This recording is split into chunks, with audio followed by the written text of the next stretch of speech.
1984। क्या यही होगा हमारा भविष्य?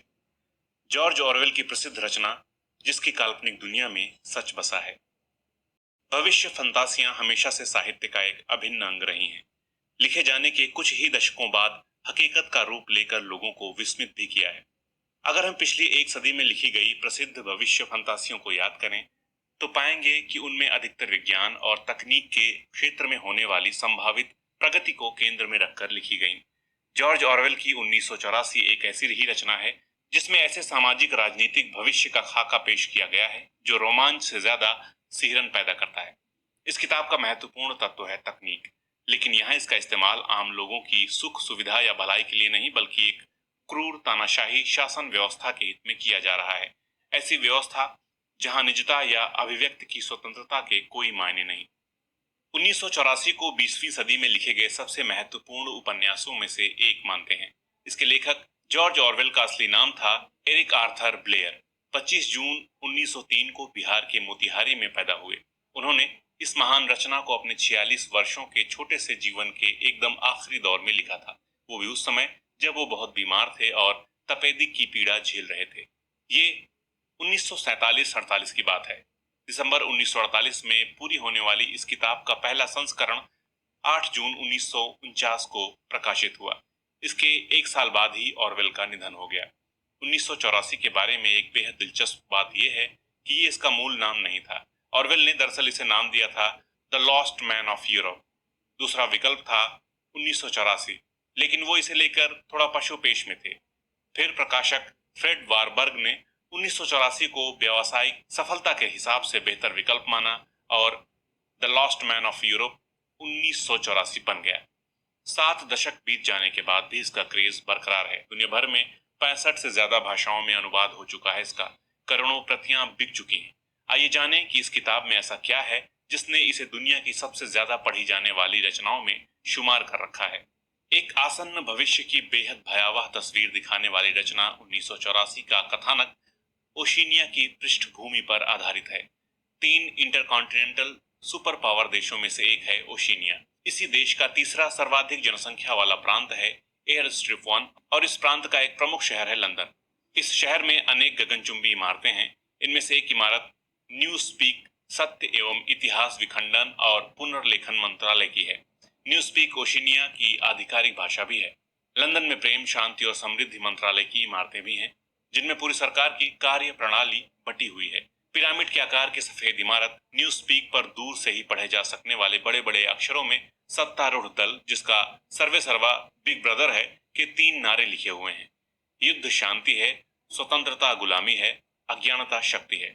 जहां तक बिग ब्रदर का सवाल है, वो करीब 45 साल का एक आकर्षक चेहरे और घनी मूंछों वाला शख्स है। जगह जगह बिग ब्रदर के विशालकाय पोस्टर लगे हैं, जिनके नीचे लिखा है बिग ब्रदर तुम्हें देख रहा है। बिग ब्रदर सबको देख रहा है, लेकिन उसे किसी ने नहीं देखा। रहस्यमयी बिग ब्रदर की इस सर्वशक्तिमान सत्ता में जगह जगह टेली स्क्रीन लगी हैं, जो सरकार के कामों, नीतियों और योजनाओं के बारे में जानकारी देती हैं। साथ ही निगरानी रखती हैं जनता पर। जनता के विचारों पर निगरानी रखने के लिए थॉट पुलिस है, जो किसी के मन में कोई भी सत्ता विरोधी विचार आते ही उसे उठा ले जाती है और फिर उसके अस्तित्व को पूरी तरह मिटा दिया जाता है, भौतिक रूप से भी और ऑफिशियल रिकॉर्ड से भी। यहाँ कोई कानून नहीं, क्योंकि कोई भी अपराध होने से पहले उसके बारे में सोचते ही अपराधी को धर लिया जाता है। 1984 का नायक विंस्टन स्मिथ सत्य मंत्रालय के रिकॉर्ड विभाग में संपादक है। वो सत्ताधारी पार्टी का मेंबर है। कहानी का आरंभ होता है 4 अप्रैल 1984 को, जब प्रतिदिन अनिवार्य 2 मिनट की अवधि वाला हेट प्रोग्राम जारी है। इस प्रोग्राम में मुख्य हेट टारगेट रहता है विरोधी ब्रदरहुड पार्टी का लीडर गोल्डस्टीन, जो कभी बिग ब्रदर का सहयोगी था। अब गोल्डस्टीन बिग ब्रदर और उसके दल पर तानाशाही का इल्जाम लगाता है और उनकी आलोचना करता है। उसके इस अपराध और बिग ब्रदर के हाथों उसकी शिकस्त को एक लघु फिल्म के माध्यम से लोगों के सामने पेश किया जाता है, ताकि उनमें उसके प्रति नफरत की भावना हमेशा भड़कती रहे। हालांकि इन निंदा अभियानों के बावजूद उसके प्रशंसक भी बड़ी संख्या में हैं, जो अक्सर थॉट पुलिस की गिरफ्त में आते रहते हैं। इस फिल्म के दर्शकों में से विंस्टन 2 लोगों को शक्ल से पहचानता है।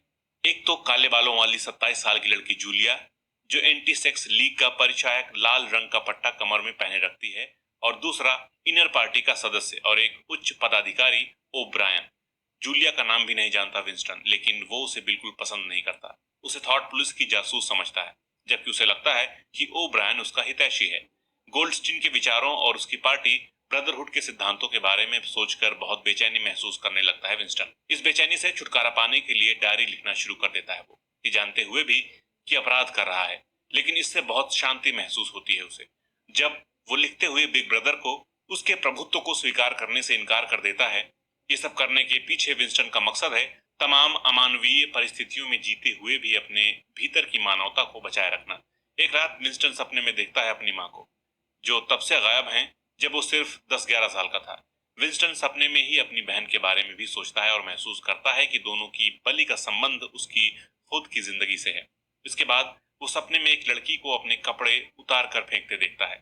उसके शरीर से ज्यादा विंस्टन उसके कपड़े फेंकने के अंदाज से प्रभावित होता है। वो सोचता है कि इसी प्रकार big brother, party, thought police समेत पूरे सिस्टम को खुद से झटका जा सकता है। उसकी नींद खुल जाती है। टेलीस्क्रीन पर योगा कार्यक्रम आरंभ हो चुका है। योग करते करते विंस्टन बचपन की स्मृतियों में चला जाता है। तब युद्ध इतने आम नहीं थे।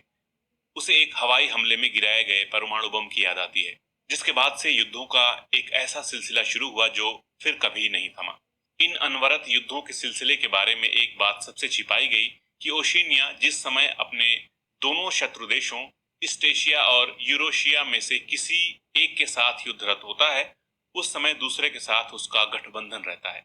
तीनों देश के बीच इस अनोखे समझौते का कोई आधिकारिक रिकॉर्ड नहीं, न कोई लिखित दस्तावेज, न किसी मौलिक समझौते का उल्लेख। ये जानकारी विंस्टन की चेतना में है, जिसे कभी भी नष्ट नहीं किया जा सकता है और फिर हर झूठ इतिहास के सच के रूप में दर्ज हो जाएगा। पार्टी का नारा है कि जो वर्तमान को नियंत्रित करता है वही अतीत को भी नियंत्रित करता है। जो असच है वही हमेशा से सच था। इसके लिए हमें सिर्फ अपनी यादों पर निरंतर जीत हासिल करने की जरूरत है।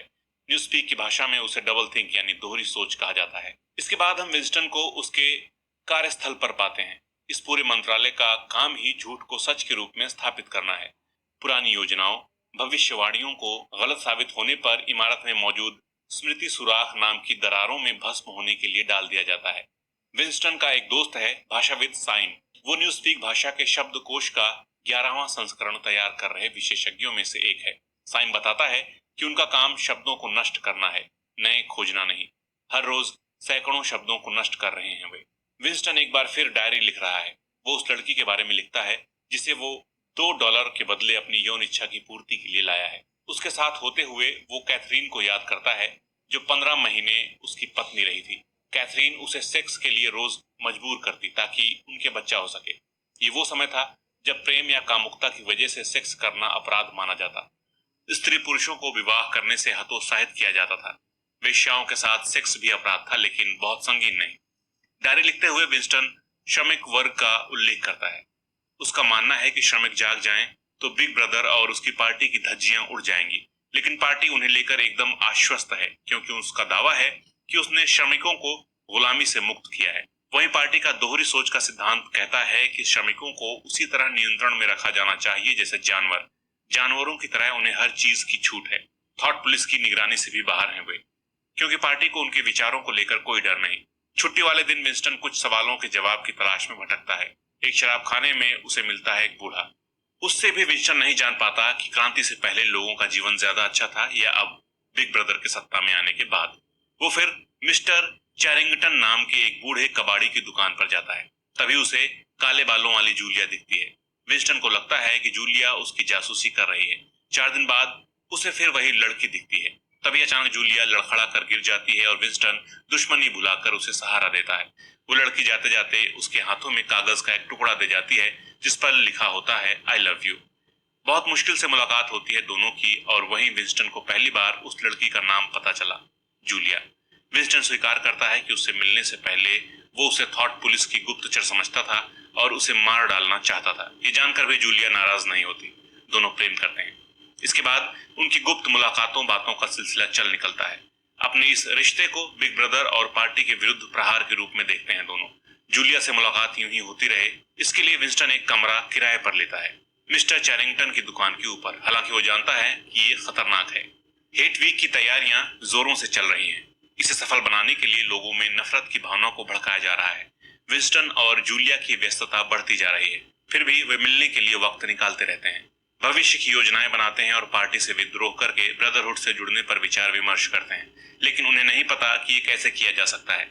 विंस्टन सोचता है कि उसे इस बारे में ओब्रायन से बात करनी चाहिए।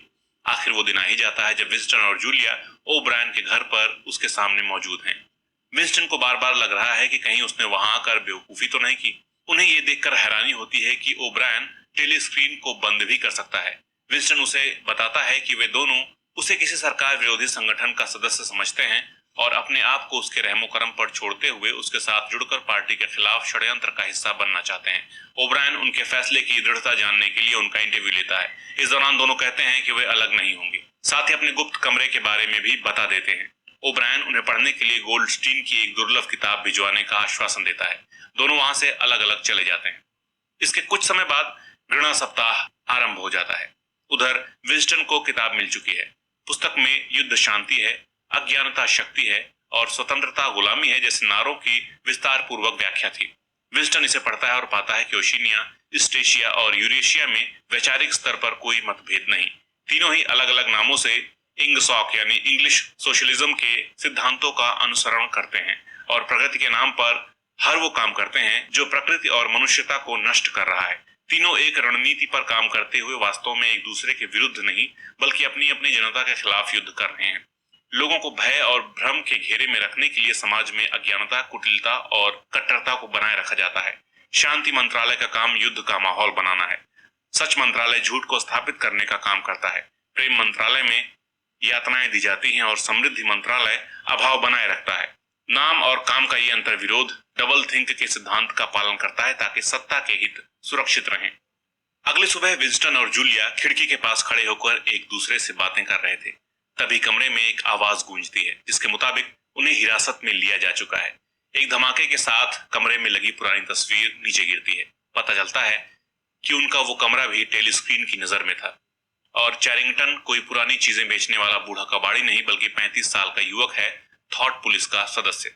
विंस्टन को गिरफ्तार करके यातनाएं दी जाती हैं। कई दिनों तक रोजाना घंटों भीषण शारीरिक यंत्रणाएं ताकि वो अपने खिलाफ लगाए गए हर आरोप को स्वीकार कर ले। आखिरकार विंस्टन टूट जाता है और हर वो गुनाह कबूल कर लेता है जो वो लोग चाहते हैं। विंस्टन जान चुका है कि ये सब ओब्रायन के नेतृत्व में हो रहा है। एक दिन ओब्रायन उसके सामने आता है और बताता है कि वो उस पर 7 साल से नजर रखे हुए था। वो पहले उसे एक आधुनिक मशीन में भयंकर पीड़ा देता है और फिर खुद को उसके शुभ चिंतक के रूप में प्रस्तुत करता है। ओब्रायन कहता है कि 2 + 2 = 4 कहने की छूट को आजादी समझना एक भ्रम है। जिसे पार्टी सच कहती है वही सच है। ओब्रायन बार बार विंस्टन को 4 उंगलियां दिखाकर पूछता है कि ये कितनी है। यातना, उपचार और तर्क के बल पर आखिरकार वो उसकी सोच बदलने में सफल हो जाता है। उसे बताता है कि जूलिया ने उसके साथ विश्वासघात किया है। विंस्टन को थोड़ी रियायतें मिलनी शुरू हो जाती हैं। ओब्रायन बताता है कि वो उसे मुख्य समाज में वापस भेजना चाहता है। इसके 3 चरणों में से पहला अर्थात शिक्षा पूरा हो चुका है। अब दूसरी अवस्था समझ में प्रवेश का समय है। वो उसे पार्टी, बिग ब्रदर, क्रांति, तानाशाही, सत्ता, मनुष्यता, प्रेम, प्रकृति, सत्य, ब्रह्मांड जैसे अनेक विषयों पर अत्यंत प्रभावशाली व्याख्यान देता है। अंत में विंस्टन से कहता है कि यदि वो स्वयं को मनुष्य मानता है तो समझ ले कि वो इस प्रजाति का अंतिम प्राणी है। इसके बाद विंस्टन को यातनाएं देने का सिलसिला रुक जाता है। उसे एक नए और ज्यादा आरामदेह कमरे में शिफ्ट कर दिया जाता है। उसे पहनने को अच्छे कपड़े मिलते हैं और तीनों समय अच्छा खाना। उसके विचार बदल रहे हैं। वो 2 + 2 = 5 लिखने का अभ्यास करता है। एक दिन वो कमरे से बाहर आता है तो उसे भ्रम होता है कि वहां जूलिया है। वो चिल्लाकर अपनी खुशी और उसके प्रति प्यार जताता है। ओब्रायन के आने पर वो बिग ब्रदर के प्रति अपनी नफरत जाहिर कर देता है, लेकिन ओब्रायन गुस्सा होने के बजाय कहता है कि वो वैचारिक स्तर पर तो ठीक हो चुका है पर भावनाओं के स्तर पर नहीं। विंस्टन को कमरा नंबर 101 में लाया जाता है। ये वही कमरा है जिसके नाम से हर कैदी की रूह कांपती है। विंस्टन हमेशा से ये जानना चाहता था कि इस कमरे में क्या है। ओब्रायन उसे बताता है कि इसमें दुनिया की सबसे बुरी चीज है। वो स्पष्ट करता है कि ये सबसे बुरी चीज हर व्यक्ति के मामले में अलग अलग होती है। विंस्टन के मामले में दुनिया की सबसे बुरी चीज चूहे हैं। एक पिंजरे में बंद भूखे चूहों को कुर्सी पर जकड़े विंस्टन के पास लाया जाता है। वे किसी भी क्षण उसके चेहरे को कुतरना आरंभ करने वाले हैं। विंस्टन के पास बचने का एक ही तरीका नजर आता है कि वो अपने और चूहों के बीच किसी और मनुष्य शरीर को ले आए और अपनी सजा हस्तांतरित करने के लिए उसे दुनिया में एक ही शख्स नजर आता है, जूलिया। वो चिल्लाने लगता है कि ये सब उसके साथ नहीं बल्कि जूलिया के साथ किया जाए, और फिर अचानक सब कुछ बदल जाता है। जब विंस्टन को छोड़ा जाता है तो एक नया शख्स बन चुका होता है। वो एक कैफे में बैठा जिन पी रहा है और टेलीस्क्रीन पर युद्ध के बुलेटिन देख रहा है। यूरेशिया ने ओशिनिया पर हमला कर दिया है और उसकी सेनाएं भारी पड़ रही हैं। वो मेज पर जमी धूल पर अपनी उंगली से 2 और 2 5 लिखता है। वो जूलिया से मिल चुका है और दोनों एक दूसरे को धोखा देने की बात स्वीकार कर चुके हैं। उसे न्यूज स्पीक शब्दकोश के 11वें संस्करण की गलतियां सुधारने के लिए बनी अनेक उप समितियों में से एक का सदस्य नियुक्त कर दिया गया है। कैफे में बैठा हुआ वो अपने बचपन को याद करता है। तभी स्क्रीन पर ओशिनिया की जीत का शोर सुनाई देने लगता है। वो नजरें ऊपर उठाकर बिग ब्रदर की विशाल तस्वीर को देखता है और उसके अजेय विराट व्यक्तित्व को सराहे बिना नहीं रह पाता। उसे महसूस होता है कि वो बिग ब्रदर से प्रेम करने लगा है। 7 दशक पहले लिखे गए इस कालजयी उपन्यास की सबसे बड़ी खूबी है इसकी चिर प्रासंगिकता। इस डिस्टोपियन रचना में जिस भयावह भविष्य का खाका खींचा गया है वो 20वीं सदी के अंतिम वर्षों से ही अलग अलग रूप में आकार लेता नजर आने लगा है। चाहे वो तकनीक और सत्ता की ताकत का इस्तेमाल करते हुए आम आदमी के निजता और अभिव्यक्ति के अधिकार को सीमित करते जाने की कोशिशें हों, चाहे शब्दों और भाषाओं को चलन से बाहर करते जाने और एक विचार शून्य पीढ़ी का निर्माण करने की। आज जो वैश्विक परिदृश्य है उसे देखते हुए यही लगता है कि दुनिया धीरे इसी दिशा में आगे बढ़ रही है।